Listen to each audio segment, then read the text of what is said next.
नोरमा group, जो सोचता है वो करता है। आपके अपने सपनों का आशियाना। नमस्कार। बहुत बहुत स्वागत करते हैं। आप भारत लाइव देख रहे हैं और सीधे सदन से मैं आज सामने सामने आपके नहीं हूं, लेकिन खबर ज़रूरी थी इसलिए आप तक पहुंचाना भी था। आज विधानसभा और विधान परिषद दोनों जगह नीतीश कुमार का भाषण हुआ और ये भाषण राज्यपाल के अभिभाषण के बाद धन्यवाद प्रस्ताव के रूप में सामने आया। नेता सदन नीतीश कुमार ने आज खुल करके अपनी बातों को रखा और पूरे रॉ में दिख रहे थे। बिहार विधानसभा के बजट सत्र में मुख्यमंत्री नीतीश कुमार के तीखे बयान ने सदन का माहौल गरमा दिया। मुख्यमंत्री तेजस्वी को सख्त लहजे में कहा, चुपचाप बैठकर मेरी बात सुनो, जिसके बाद सदन में हंगामे की स्थिति बन गई। लेकिन ये आधी बात है, पूरी बात आप ऐसे समझिए कि विधान परिषद में जब नीतीश कुमार अपना अभिभाषण दे रहे थे तो उस समय माहौल कुछ अलग हो गया और बदले हुए नीतीश कुमार नजर आए। बहुत सारी ऐसी बातें हैं जो कहीं ना कहीं इस बात की तरफ इशारा कर रही हैं कि कुछ तो बात है जिसकी पर्देदारी है। बिहार विधानसभा के बजट सत्र के तीसरे दिन सदन का माहौल गर्मा गया और नीतीश कुमार अपने पुराने अंदाज में दिखे। मुख्यमंत्री नीतीश कुमार ने नेता प्रतिपक्ष तेजस्वी यादव के बीच जो तीखी नोकझोंक हुई, उसमें राज्यपाल के अभिभाषण पर चर्चा के दौरान मुख्यमंत्री नीतीश कुमार ने सीधे सीधे तेजस्वी यादव को निशाने पर ले लिया। उन्होंने कड़े शब्दों में फटकार भी लगाई। सीएम नीतीश कुमार ने तेजस्वी को डांटते हुए वहीं दूसरी तरफ तेजस्वी यादव मुस्कुराते नजर आए। उन्होंने कहा, कुछ भी बोलिएगा। इस पर मुख्यमंत्री और ज़्यादा सख्त हो गए। उन्होंने तेजस्वी को डांटते हुए बैठने को कहा। जब तेजस्वी फिर कुछ बोलने की कोशिश करने लगे तो नीतीश कुमार ने कहा, अरे बैठो, तुम बच्चा न हो जी, हम तुम्हारे बाप के समय के हैं, हम तुमको मानते हैं, तुमको बनाए हैं। यानी आप समझिए कि ये क्या कुछ है जो नीतीश कुमार कहना चाहते हैं। चुपचाप बैठकर मेरी बातें सुनो।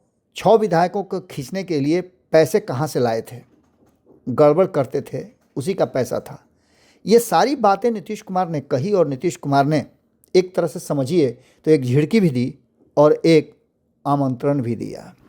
इससे पहले राज्यपाल के अभिभाषण पर चर्चा के दौरान तेजस्वी यादव ने सरकार पर तीखा हमला बोला था।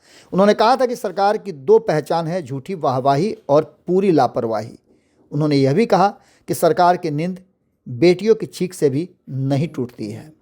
तेजस्वी यादव ने सदन में अपराध के आंकड़े पढ़ते हुए कानून व्यवस्था पर सवाल खड़े किए। भाजपाइयों ने लोकतंत्र को गणतंत्र बना दिया है। पैर में चोट के कारण तेजस्वी यादव परेशान दिखे। उन्होंने स्पीकर से बैठकर अनुमति मांगी, लेकिन उनको अनुमति मिलने के बाद भी खड़ा होकर के अपना पूरा का पूरा वक्तव्य देना पड़ा। बात यहाँ ख़त्म नहीं होती है, हम आपको अगली कड़ी बताते हैं। इस अगली कड़ी में कहीं ना कहीं नीतीश कुमार एक बार फिर से बिहार विधान परिषद में जब पहुँचे तो राज्यपाल के अभिभाषण पर भोजनावकाश के बाद वाद विवाद जारी रहा। इसमें संजय कुमार, बंशीधर ब्रिजवासी, अब्दुल बारी सिद्दीकी ने संशोधन प्रस्ताव पेश किए और राज्यपाल के अभिभाषण की आलोचना की। आलोचना में ये कहा गया कि जो हुआ नहीं उसकी भी चर्चा हुई है। विधान परिषद में सीएम ने राज्यपाल के अभिभाषण पर सरकार का पक्ष रखा। इस दौरान भाकपा माले सदस्य शशि यादव ने मुख्यमंत्री को बड़ी बात कह दी। गुरुवार को मुख्यमंत्री नीतीश कुमार ने सरकार की ओर से विस्तार से अपनी बातें रखी और 4 पन्ने का एक बड़ा डॉक्यूमेंट लेकर के वो आए थे। बिहार विधान परिषद में मुख्यमंत्री नीतीश कुमार ने कहा कि बिहार निरंतर आगे बढ़ रहा है, केंद्र सरकार के भी सहयोग मिल रहा है। अगले 5 साल में बिहार विकसित राज्यों में शामिल हो जाएगा। उन्होंने कहा कि 2006 में विश्व बैंक से लोन लेकर जीविका स्वयं सहायता समूह शुरू किया, जिनकी संख्या अभी 1,40,00,000 है और शहरों में जीविका की संख्या 43,04,000 के आसपास हो गई है। इन सारी बातों को लेकर के मुख्यमंत्री नीतीश कुमार विपक्ष पर तंज तो कस ही रहे थे और उन्होंने कई बार इस बात को दोहराया कि वो सब गड़बड़ करता था, कुछ किया था जी वो सब, जो नीतीश कुमार का एक तरह से समझिए कि तकिया कलाम हो गया है। और इस बात को कहने के साथ साथ नीतीश कुमार मुस्कुरा भी रहे थे। आपको बता दें कि विपक्ष की ओर से महिलाओं का तंज करते हुए कि महिला लोग के लिए हमने सब काम किए हैं। उन्होंने लालू राबड़ी सरकार ने ये कहा कि आप लोगों के लिए कुछ हुआ है जी। इस पर भाकपा माले की एमएलसी शशि यादव ने प्रतिक्रिया दी। उन्होंने कहा कि महिलाओं के लिए मुख्यमंत्री नीतीश कुमार ने बहुत कुछ किया है, लेकिन बेटियां आज भी आपके राज में असुरक्षित हैं। ये बात कहीं ना कहीं चुभने वाली थी। वो अपने एक्शन का इंतजार कर रही थी। राज्यपाल के अभिभाषण के दौरान भी पटना में नीट छात्रा की हत्या का सवाल उठता रहा। मुख्यमंत्री के संबोधन के बाद विपक्ष सदन से बहिष्कार कर गए और विपक्ष की अनुमति से सभापति अवधेश नारायण सिंह ने राज्यपाल के अभिभाषण को सर्वसम्मति से पारित कर लिया। इसके बाद विधान परिषद की कार्रवाई कल तक के लिए स्थगित कर दी गई। लेकिन इस बीच में जो बातें सामने आई वो बातें काफ़ी महत्वपूर्ण थी। नीतीश कुमार ने एक बार फिर से ये बात दोहराया कि 2015 से हमने 7 निश्चय योजना शुरू की थी। अब 7 निश्चय योजना पार्ट 3 चल रहा है। ये सारी बातें कह करके नीतीश कुमार ने कहीं ना कहीं ये इशारा जरूर कर दिया कि कुछ ना कुछ ऐसी बातें हैं जिसकी पर्देदारी है। अब सीधी सी बात अगर आपको हम कहें तो ये बात नीतीश कुमार यहीं नहीं रुके। उन्होंने तेजस्वी यादव के साथ सरकार चलाने के बातों को भी कई बार कहा। अभिभाषण में नोकझोंक तो चल ही रहा था, लेकिन इस बीच में तेजस्वी यादव पर नीतीश कुमार का ये आरोप और कई तरह की बातें सामने नजर आई। 2005 से पहले के शासन पर भी उन्होंने निशाना साधा, जो कि दोनों ही सदनों में उन्होंने किया।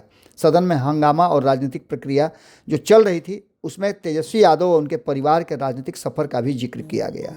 नीतीश के भाषण पर सत्ता पक्ष के सदस्यों ने मेज थपथपाकर समर्थन जताया। वहीं तेजस्वी यादव समेत विपक्षी विधायक भी प्रतिक्रिया देते नजर आए। आपको बता दें कि विधान परिषद में जब अब्दुल बारी सिद्दीकी बोल रहे थे और अब्दुल बारी सिद्दीकी के बात पर भी जब टोका टोकी होने लगी तो उन्होंने सीधे तौर पे कहा, अगर हमारी ही तरह से आपको सरकार चलानी है तो ये आपके लिए शर्म की बात है। हालांकि उनके इस बात को सभापति ने रोका भी और कहा कि ये शब्द उचित नहीं है, संसदीय मर्यादा से अलग है, डूब मरना चाहिए जैसे शब्द उन्होंने प्रयोग किए। लेकिन खैर, इन सारी बातों के साथ साथ मुख्यमंत्री ने कहा कि बिहार के गांव टोलों में पक्की सड़कों से जुड़ चुके हैं, हर घर नल का जल और शौचालय की सुविधा दी गई है, 125 यूनिट मुफ्त बिजली योजना लागू की गई है। साथ ही 7 निश्चय के तहत युवाओं के लिए रोजगार और नौकरी के अवसर बढ़ाए गए हैं। 1 करोड़ नौकरी देने का भी उन्होंने दावा किया और 1 करोड़ नौकरी और रोजगार देकर के वो बिहार में एक नई धारा की शुरुआत करेंगे। महिलाओं को पेंशन देने के भी उन्होंने कहा, सशक्तिकरण की बात की और उन्होंने कहा कि 400 से बढ़ा करके बुजुर्गों, विधवाओं और दिव्यांगों के लिए हमने 1100 कर दिया। इसके साथ साथ उन्होंने केंद्र में प्रधानमंत्री नरेंद्र मोदी की सरकार को भी धन्यवाद दिया, नमन किया और कहा कि मुख्यमंत्री ने केंद्र सरकार के सहयोग से, प्रधानमंत्री के सहयोग से बहुत कुछ बिहार में विकास हो रहा है। उन्होंने यहाँ तक कहा कि प्रधानमंत्री जी बिहार पर विशेष ध्यान देते हैं और दौरा लगातार वो करते रहते हैं। बिहार को कई सौगातें उन्होंने दी। इस पर विपक्षी बिहार को विशेष राज्य के दर्जा की मांग करने लगे और इन सारी बातों के साथ साथ विकसित बिहार बनाने का दावा 2030 तक नीतीश कुमार ने कर दिया है। 7 निश्चय योजना के तहत बिहार के विकास का मानक तय करेगा। ये बात नीतीश कुमार ने बड़ी ही निश्चिंतता के साथ कही है। हालांकि दोनों सदनों में आज माहौल मिला जुला करके ठीक ही रहा, दोनों तरफ से जवाब सवाल हुए और अंत में नीतीश कुमार फिर से एक बार एक क्वेश्चन छोड़ करके गए, आखिर आगे करेंगे क्या। अंत में नीतीश कुमार का ये कहना कि तुम अभी बच्चा हो, बैठो, हम तुम्हारे पिताजी के समय के हैं ना। निश्चित रूप से ये बातें पहले भी नीतीश कुमार कह चुके हैं और जब जब उन्होंने इस तरह की बातें कही है तो बिहार की राजनीति ने करवट लिया है। अब देखना दिलचस्प ये होगा कि नीतीश कुमार आगे किस रणनीति पर काम करते हैं। विधानसभा का सत्र चल रहा है, बजट सत्र में अभी बहुत कुछ होना बाकी है।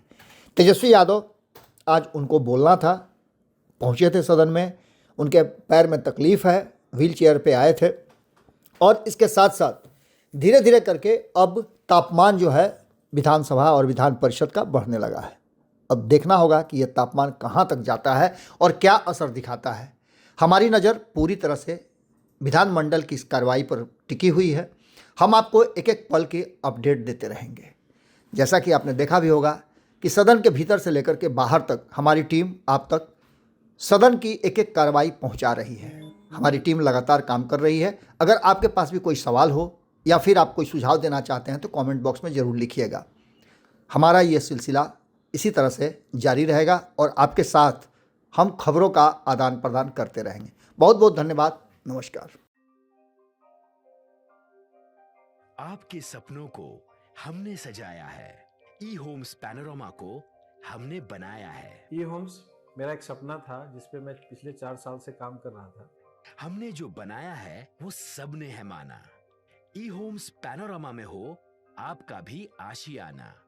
और फाइनली हमने 2021 में इस प्रोजेक्ट को लॉन्च किया। बहुत लोग अप्रिशिएट कर रहे हैं कि पूर्णिया जैसे शहर में, बिहार के, एक तो बिहार की बात करें उसमें भी पूर्णिया जैसे छोटे जगह में इस तरह का लाइफस्टाइल देना, ये सुन के हम लोगों को बहुत अच्छा लगता है। ई होम्स में हमने कुछ और भी किया है, जैसे हम जिस जगह में रह रहे हैं हमारे फैमिली सिक्योर हो, उनको सिक्योरिटी का ध्यान में रखा है।